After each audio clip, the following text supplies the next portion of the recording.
Kajing tua ka kendo haki benta ka surok na jowa syam larem. Kabadang syidap syna penhe na do jingking treyong riang ter-ter. Kabadang beteng hadu henne ke sengi.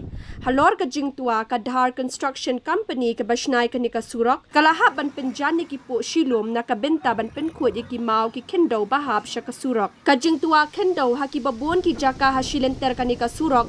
Kelawan rai ka jing sakut kali na do hennen ka step sengi ublay ka khat santrek u jembang ar hajar ar poar. Ki kali bala sakut da ki kinta kilalat no hadien baka po shilum kelawan ban penkut ha kapor prashiteng henne men step. Kumjoru ki nong tre jokani ka company ki ya thuo banaka daw bejur selap hakini ki sengi klem da kensting kilawan jurip kha ya kani ka surok.